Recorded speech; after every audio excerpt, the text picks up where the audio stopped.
بسم الله الرحمن الرحيم. السلام عليكم ورحمة الله وبركاته. اكثروا من ذكر الله والاستغفار والصلاة على نبينا محمد. قصتنا اليوم هذه بطلها أحد أبناء حايل، وهو جمال الكويليت. جمال الكويليت يشتغل في مستشفى الملك سلمان بحايل، مشرف على ثلاجة الموتى بالمستشفى. يقول هذه عراقيين جايين من مكة، لما وصلوا حايل كان واحد وزوجته واخته معاه، اخته هذه مريضة.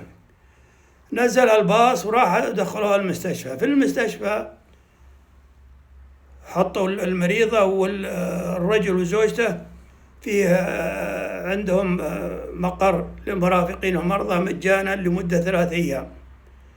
يقول ثاني يوم توفيت هذه المرأة.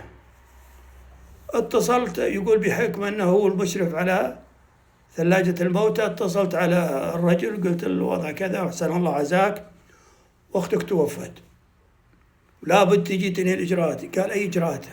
أنا ما أعرف أسوي شيء ولا عندي أي شيء معلومية. يقول والله إحنا خاطبنا رسميا، المستشفى خاطبوا أمارة المنطقة والشرطة، وخاطبوا أيضا وزارة الخارجية. يقول ثالث يوم أخذتهم استأجرت لهم شقة وسكن فيها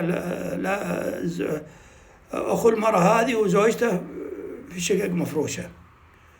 يقول بعد 4 أيام جت الموافقة من السفارة العراقية على دفنها.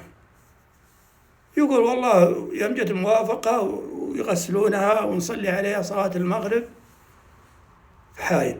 بعد صلاة المغرب صلينا عليها صلاة الميت بعد الصلاة. ثاني يوم قلت لهم، قالوا تبي تروحون شو اسمه اللهم صل على نبينا محمد العراق؟ قالوا والله ما نعرف، ما في حتى ما عندنا شيء. يقول قلت خير إن شاء الله. يقول عبي سيارتي على أساس قالهم إذا وصلتنا العرار وصلنا. يقول والله وأنا عبي السيارة وركب معي، والنية على أني باخذ فلوس من الصراف اللي على الطريق في المحطة. يقول وأنا على طريق الجوب إلا في محطة تجمع باصات وسيارات اللي تروح من هناك. جيت سلمت عليه السلام عليكم، في أحد بيروح العرعر؟ معي 2. ذا قال شوفوا هذاك الباصات. جيت الباصات قلت في أحد منكم عندي راكبين بيوصلهم معاك إلى عرعر، عراقيين، وهذول العراقيين أختها متوفية ونبغاك توصلها. قال أنا من العراق.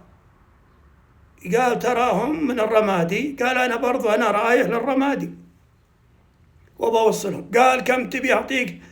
قال ما أخذ ولا ريال، هذولي من جماعتي.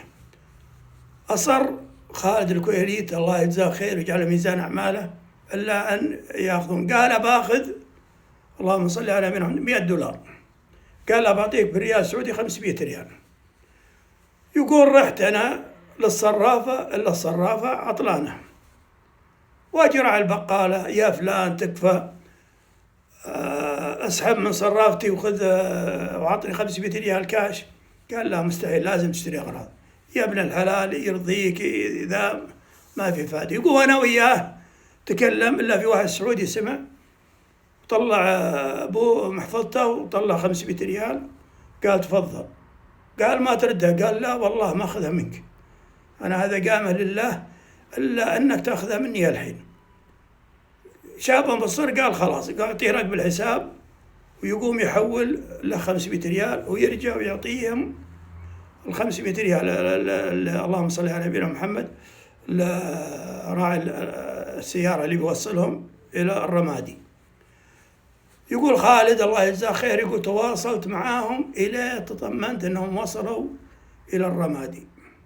هذا هو شبابنا السعودي اللي نفخر به، وهذا الشباب وأهل حايل عموما كلهم حاضرتهم وباديتهم كلهم أهل كرم وجود ونخوة، وهذا ينطبق على المملكة العربية السعودية.